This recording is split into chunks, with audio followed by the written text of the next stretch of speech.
Donc je voudrais inviter Monsieur Vandenberg, directeur de la stratégie et des projets à l'ARS Rhône-Alpes-Auvergne.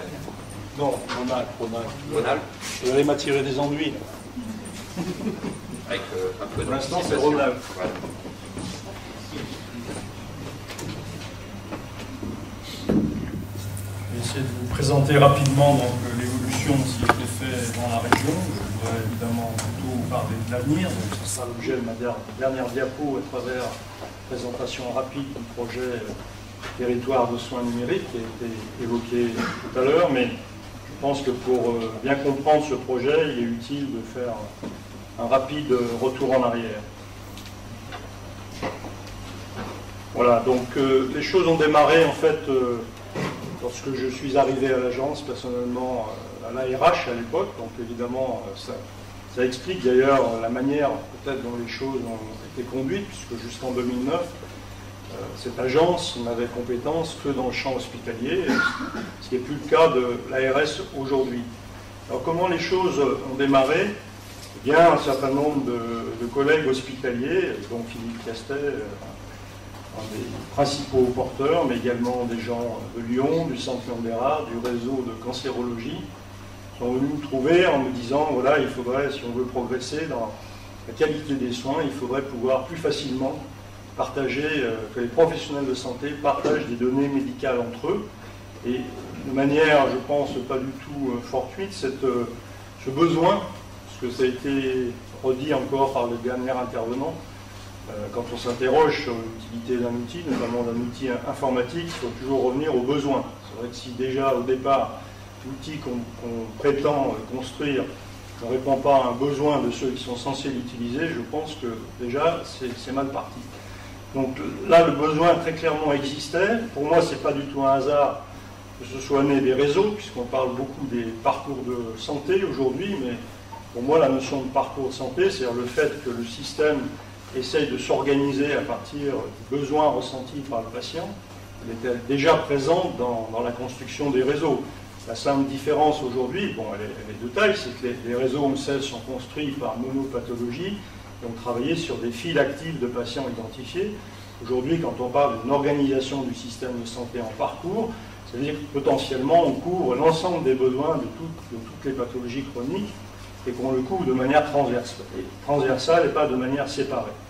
Néanmoins, je pense que ces réseaux donc, ont été précurseurs dans une approche plus collégiale de la médecine et donc ressentaient, notamment dans le domaine de la cancérologie, parce que par essence c'est une discipline donc, qui exige l'intervention de multiples professionnels, médecins et aussi non-médecins, donc ce que je retrace sous le terme de pluridisciplinarité. Et donc ces gens-là ressentaient très clairement le besoin de pouvoir partager plus facilement des données médicales autour de patients qu'ils prenaient en charge. Qu'ils soient d'ailleurs en ville ou à l'hôpital, puisque c'est aussi une mention importante par rapport à ce qui vient d'être dit juste avant, c'est que dans les réseaux aussi, donc il y a déjà une quinzaine d'années, c'est ce qui faisait la caractéristique de ces réseaux, c'est qu'on retrouvait à la fois dans ces réseaux des praticiens hospitaliers et des praticiens libéraux. Et donc, ces personnes sont venues me trouver à l'ARH, donc en me disant, si on veut progresser dans cette notion de partage et donc faire évoluer, parce que ça n'a pas été beaucoup dit, je trouve, cet après-midi, on s'est beaucoup concentré sur l'outil, c'est un peu normal puisqu'on parle du DMP. Moi, ce qui m'intéresse plus en tant qu'agence régionale de santé, c'est de voir qu'est-ce qu'il y a derrière par rapport à l'évolution des pratiques médicales, par rapport à l'évolution de l'organisation du système de santé. Et pour moi, l'intérêt que moi, à titre personnel, et que l'ARH a trouvé dans cette proposition, c'est justement qu'on voyait que ça pouvait être un support important et presque quelque chose d'incontournable si on voulait progresser dans cette pluridisciplinarité, dans cette collégialité, dans cette évolution des pratiques médicales, et donc déjà dans les prémices de cette organisation en parcours, puisque au travers des réseaux, comme je l'ai dit, c'était bien cette notion que ce soit les professionnels qui s'organisent autour d'un patient.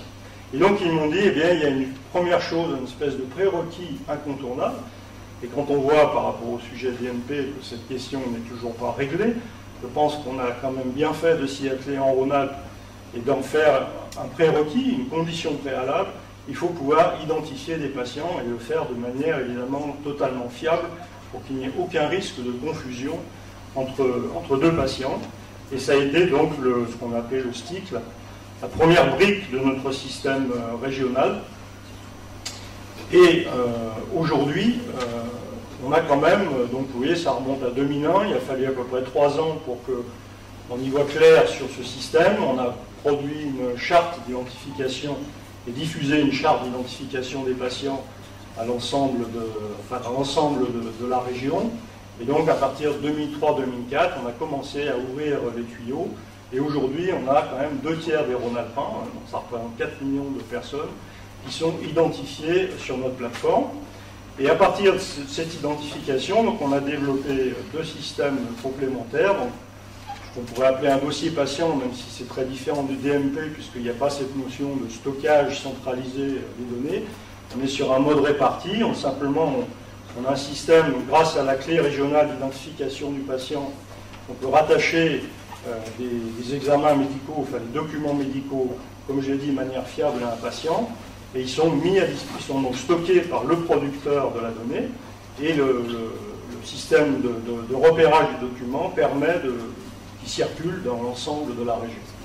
Alors au départ, on avait dit que cet identifiant régional disparaîtra le jour où il y aura un identifiant national, parce qu'on a bien conscience qu'on ne peut pas, les patients ne restent pas dans Rhône-Alpes, et qu'il faut pouvoir faire transiter ces données en dehors de la région, d'ailleurs même travailler avec d'autres pays européens là-dessus, je pense en particulier avec Genève, mais aussi avec d'autres pays dans le cadre de projets européens.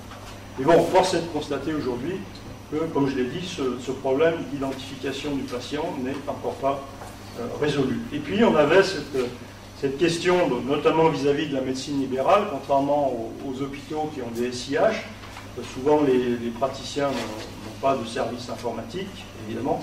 Et donc, on a créé cette plateforme qui s'appelle PEPS, plateforme d'échange entre professionnels de santé, qui pouvait être à la fois un lieu d'échange de données, notamment pour les professionnels qui intervenaient dans les réseaux, et qui pouvait aussi permettre à des médecins libéraux de trouver un lieu pour une sorte de serveur, hein, si vous voulez, pour stocker leurs données.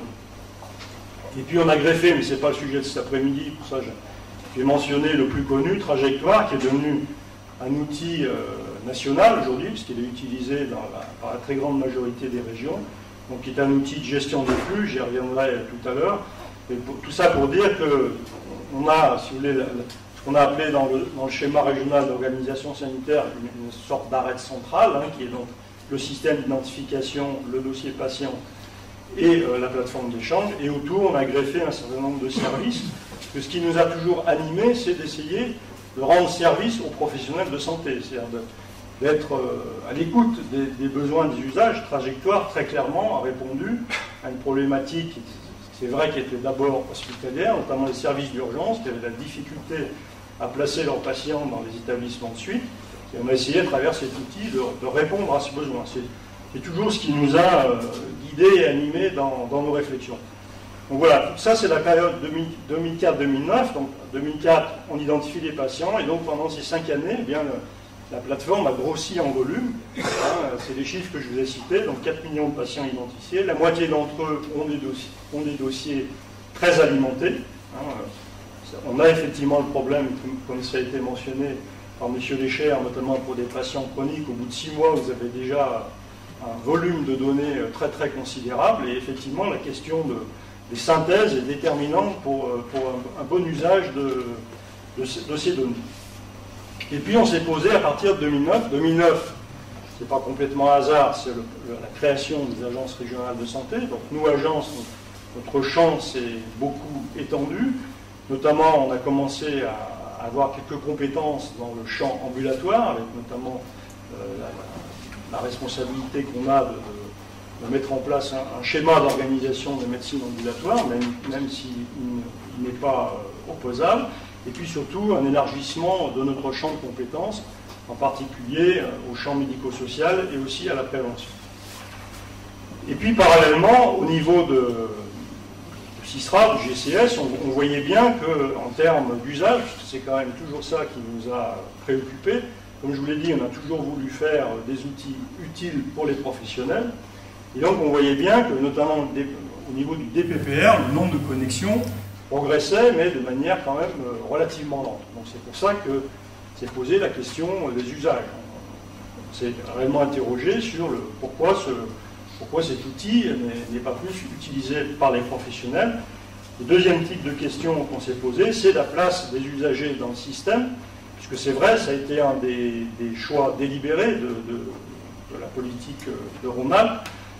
Au départ, sur ces questions, c'est d'être d'abord, comme je l'ai expliqué, à l'écoute des besoins des professionnels, donc sans chercher forcément à répondre à une attente de l'usager, ce qui n'a pas empêché le CIS Rhône-Alpes de toujours soutenir nos initiatives. Et d'ailleurs, en 2000, je ne sais plus l'année exactement, enfin, suite à la création du GCS, ensuite le CIS Rhône-Alpes est devenu un des 5 membres organisant, si vous voulez, le pilotage régional des systèmes, du développement des systèmes d'information de santé.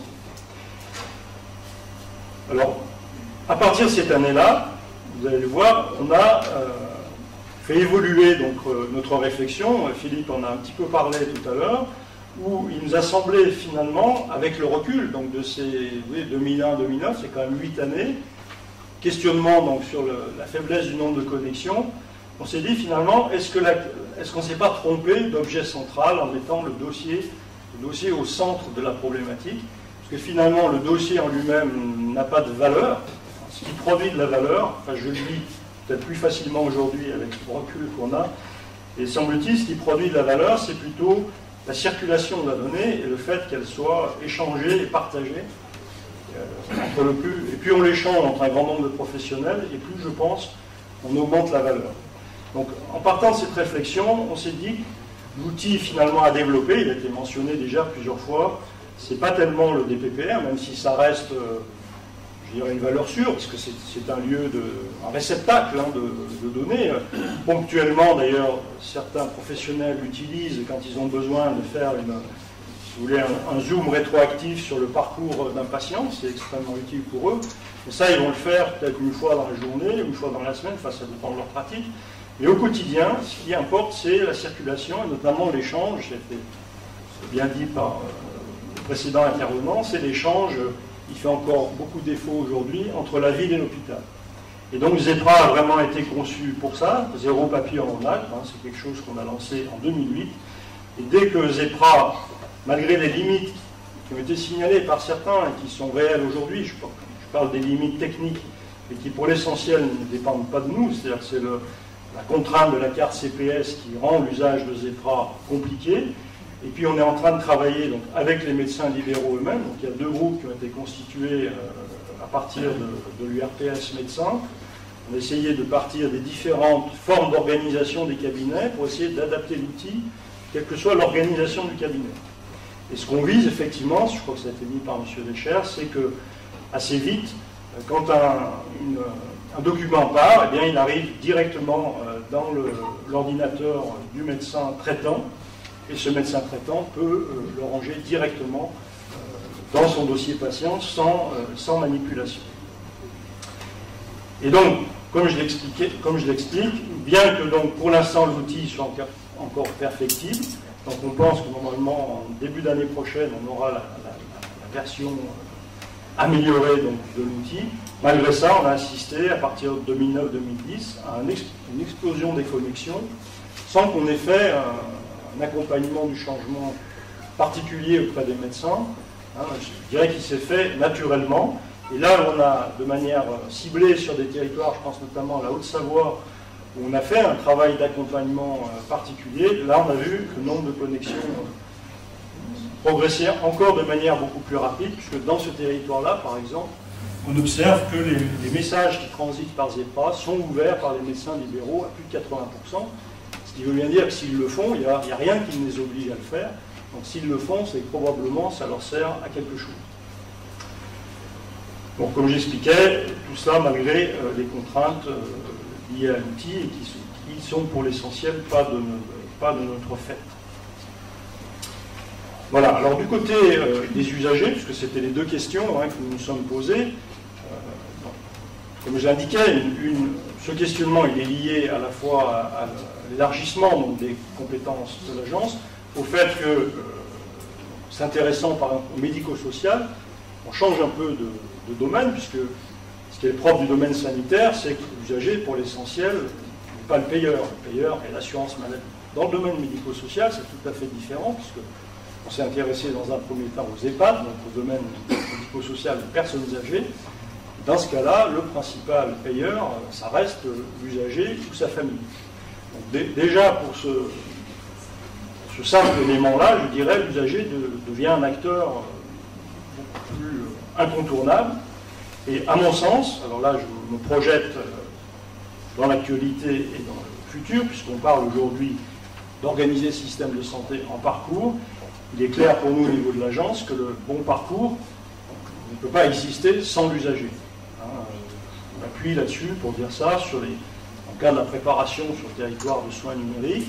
On observe par exemple aujourd'hui que les professionnels de la coordination des parcours, donc les réseaux, les services d'aide à domicile, toutes ces structures qui sont censées organiser les parcours, nous disent eux-mêmes qu'ils sont en échec dans un cas sur deux sur la proposition de parcours qui est faite à l'usager. Alors il faut bien sûr qu'on analyse les causes. Vous voyez que c'est un taux quand même extrêmement important. Et évidemment, cet échec conduit à quoi derrière? Eh bien, puisque le parcours n'est pas accepté ou pas compris, et on part sur autre chose, ou plus vraisemblablement, à un moment ou à un autre, on va retrouver cet usager à l'hôpital, alors qu'on aurait pu le prendre en charge correctement à domicile.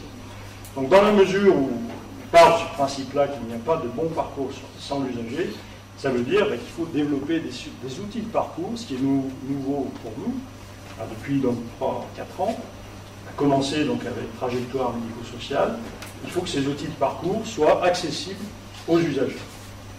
Alors, ce sera le cas, enfin c'est le cas, puisqu'on a déjà une première version trajectoire médico-sociale, qui a été créée pour faciliter le placement soit en EHPAD, soit dans une autre structure. On a commencé par les EHPAD, mais potentiellement, évidemment, il faut que l'outil rende compte de l'ensemble de la palette possible des prises en charge.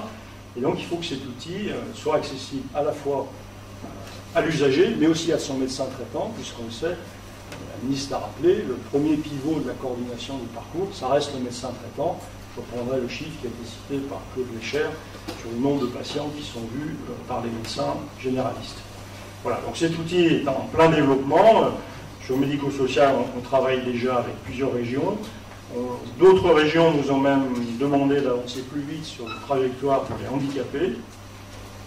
Et puis, là, ça va être l'objet de la diapo, c'est le projet qu'on travaille au sein du territoire de soins numériques. Donc, sur notamment le parcours des cas complexes, puisque là aussi, on a travaillé sur le territoire de soins numériques avec les professionnels de santé, notamment ceux qui sont organisés en médecine de proximité. Et ce qu'ils nous disent, c'est que une de leurs problématiques, toujours dans l'idée de bien répondre aux besoins des professionnels, des futurs utilisateurs, ils sont en difficulté sur un certain nombre de parcours dits complexes. Et quand on parle de cette complexité, ce qui est compliqué dans la complexité, c'est qu'elle peut être variable, c'est-à-dire que c'est surtout la complexité ressentie pour le professionnel. Et ce ressenti de la complexité par le professionnel est variable selon la manière dont il est organisé. Et donc il y a une capacité variable, je dirais, d'absorption de cette complexité. Et donc l'ambition qu'on a, c'est sur un territoire expérimental, dans le cadre du territoire de soins numériques. Vous savez que dans la loi 2015, il est question d'organiser progressivement des services territoriaux de santé au public. C'est bien de cela dont on parle ici. Donc l'ambition de ces plateformes, c'est de rassembler l'ensemble des acteurs de la ville et de l'hôpital, et là je parle très large, pas seulement des médecins, puisque dès qu'on parle coordination de parcours, ça aussi ça va être un nouvel enjeu pour nous, c'est qu'on ne va plus devoir travailler seulement avec les médecins, mais aussi avec d'autres professionnels. Donc on a d'ailleurs élargi notre comité de pilotage régional pour l'instant aux URPS, pharmaciens et infirmiers, parce qu'on sait très bien que ces professions-là jouent un rôle extrêmement important dans cette organisation des parcours. Et donc, comme je l'ai dit, il faut que cette plateforme soit également accessible aux usagers. Voilà. Donc tout ça est présent dans le projet territoire de soins numériques. Et qui est assez particulier dans notre région, c'est qu'il y a 5 régions qui ont été retenues dans Rhône-Alpes. Ce qui fait notre particularité, c'est qu'en fait, ce projet est un ensemble de sous-projets, d'une part, vous les avez là, et ces sous-projets son autre particularité, sont pilotés par des acteurs différents. Et je pense que tous ces acteurs sont nécessaires pour la coordination des parcours. Donc, les usagers, bien sûr, au travers du collectif interassociatif, donc lui a un projet d'accompagner sur les patients dits complexes. Je ne vais pas préciser tout à l'heure, quand on parle de complexité, évidemment, ce n'est pas une complexité uniquement médicale, c'est même souvent assez le contraire, même si on a affaire la plupart du temps à des polypathologies. En fait, ce que nous disent les professionnels, c'est que la complexité, bon, elle est ressentie, ce que j'ai dit tout à l'heure, mais elle est aussi liée souvent à une multiplicité de facteurs qui tiennent à des facteurs sociaux, à des facteurs environnementaux. La question de l'aidant est souvent assez déterminante par rapport au maintien ou non à domicile, donc il faut aussi la prendre en compte. Et donc le projet du CISRA, là, est pour ces patients complexes, donc de leur mettre à disposition une sorte d'accompagnement spécifique pour faciliter donc la mise en relation avec le système de santé. On a 3 projets qui sont pilotés par les médecins libéraux, donc URPS médecins, donc un sous-projet appelé Réseau des professionnels, un autre objet connecté, donc là on fait allusion à tous ces nouveaux objets qui permettent aux patients d'être plus acteurs par rapport à la prise en charge de sa santé. Donc ce qu'on veut essayer de voir, c'est ce que ça peut modifier dans la relation entre le médecin et le patient. Et puis la question du carnet de vaccination qui a été évoquée tout à l'heure, et qui peut être un support intéressant à la fois pour le patient et pour le professionnel, parce qu'il a l'avantage d'être très concret par rapport à la dématérialisation des relations. Donc, la difficulté de ce sous-projet, c'est qu'il est un peu piloté nationalement, parce que la ministre en avait fait l'annonce de ce projet au niveau national. Donc on ne sait pas encore très bien aujourd'hui si on pourra le développer régionalement ou si on va être impliqué dans une démarche qui sera, elle, mutualisée au plan national.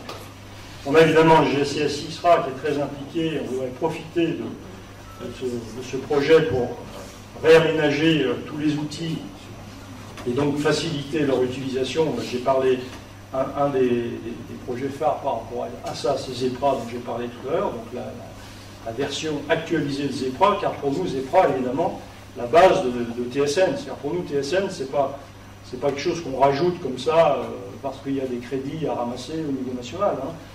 Tout ce qu'on a mis dans TSN, c'est des choses sur lesquelles on travaillait déjà, en particulier sur cette plateforme des parcours dont j'ai parlé.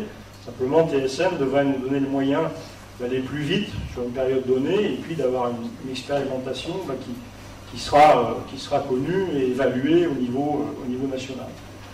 On a aussi pensé évidemment à la brique industrielle, parce qu'il est évidemment important que si on veut développer des outils numériques, il faut évidemment que les industriels soient partie prenante, qu'ils aient probablement plus de lisibilité sur nos projets, sur nos politiques. Donc on a le cluster iCare qui va nous permettre de faire travailler, d'impliquer des startups de la région dans le cadre du projet TSN. Et enfin les institutionnels, que sont évidemment l'agence, mais aussi les conseils généraux. Une petite erreur, je me suis dit dans la diapo, c'est 69 évidemment, pas 68.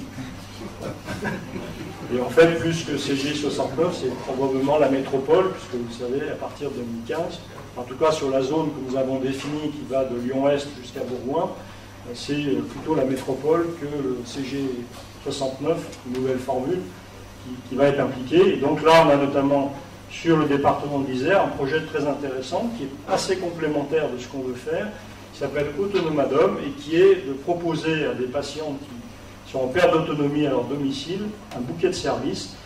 Ça peut aller jusqu'à des patients relativement lourds, mais qu'on peut maintenir au domicile grâce à des systèmes de télésurveillance à distance, voilà, des choses comme ça. Et puis, cette question des régulations des parcours, puisque sinon on crée une plateforme pour les professionnels, il faut que cette plateforme qui, elle, la Autonomadom, est destinée aux usagers, se complète. J'ai terminé. Merci. Merci.